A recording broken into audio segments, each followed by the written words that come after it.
The following video is produced by University of Vermont Extension. For more information, visit uvm.edu/extension.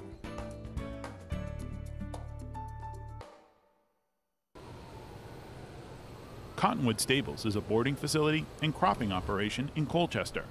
After Hurricane Irene, 190 of the farm's 200 acres were flooded. Totally underwater, all my cropland, enough to go canoeing. It was, I'm not meaning to make light of it, but you kind of have to make light of it when you look at everything, otherwise you cry. Now, in the heart of harvest season, Senesac is figuring out what crops can be saved and what's going to have to go as a loss.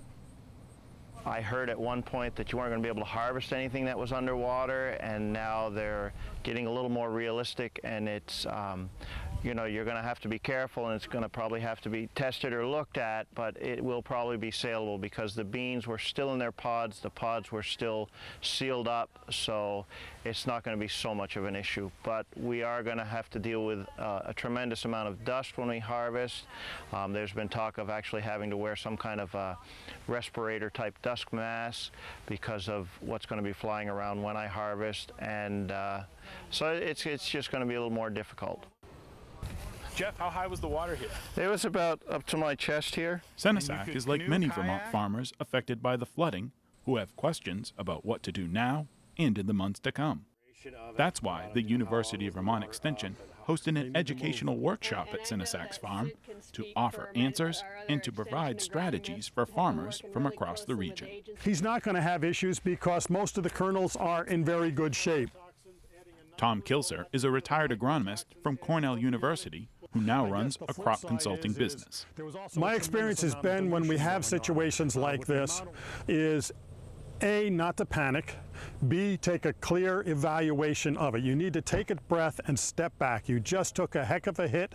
You got to pick yourself up and evaluate what you have. A cornfield like this looked horrible when the water was up to my chest. But when you look at it now, majority of the feed here is very good condition yet. So we're still going to get a crop out of it.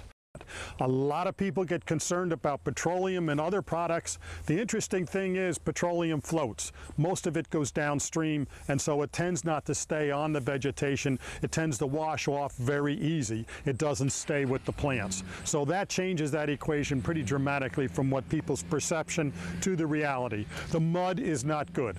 Mud on any feed, you wouldn't want to eat muddy lettuce or muddy cauliflower. Animals don't like to eat mud either. It's not good to have them have a lot of mud in their diet, and so we look to see just how bad is the mud contamination.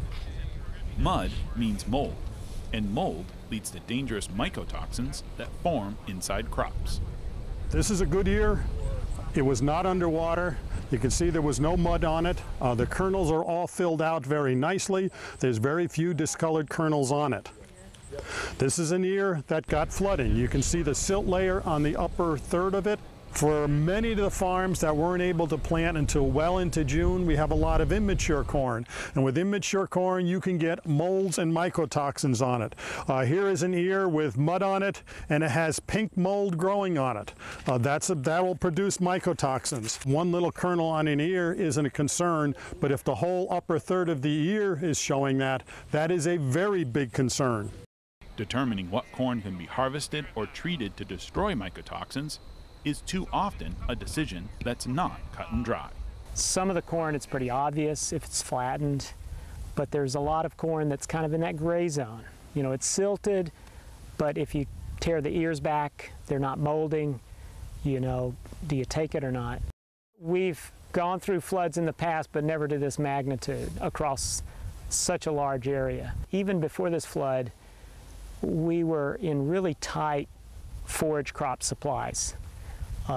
Those farmers that oftentimes have to buy additional forage, we're seeing that those supplies were tight, prices were going up, and now this flood has just exacerbated that issue. So I think that combination's almost a perfect storm. Pastures didn't fare any better than forage crops, which made it almost impossible for horse owners to graze their animals after the storm, only adding to an already tight market for feed.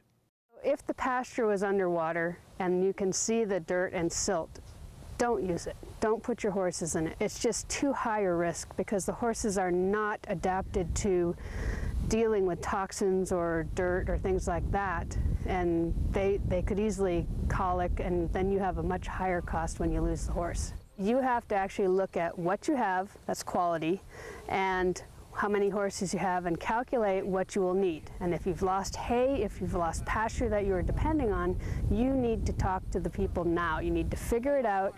You need to go to your banker if you might need to get a short-term loan or something like that, because it's much easier to forewarn them and to find the feed now than it will be in February and March. And it's probably going to be high now because there is a shortage, but it's going to be much higher and much less available middle of winter. First thing you need to sit down. The take-home message at this meeting is one that's being repeated all over Vermont. Don't hesitate to act or to ask for help. Pull in as many resources as you can and to help in making decisions. You know, it's not an easy situation by any means, but I think I've just been really you know, inspired in seeing how many people really want to help.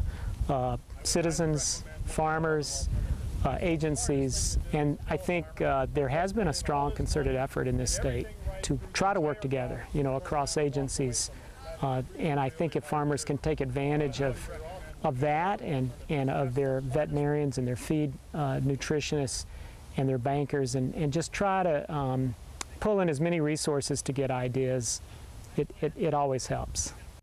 I don't really have the means to give advice to people because I only know what I deal with my crops, but if you think you're going to have a problem, contact your extension service and your farm service agency. Have them come and inspect your crop, document it, at least get it in the works so that they know you had a problem, because a lot of times timely reporting of problems makes a lot of difference.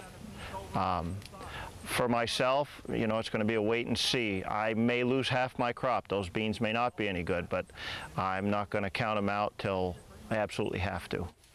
And nobody's going to count out Vermont farmers or the service agencies like UVM Extension that support farmers. In Colchester, I'm Keith Silva with Across the Fence.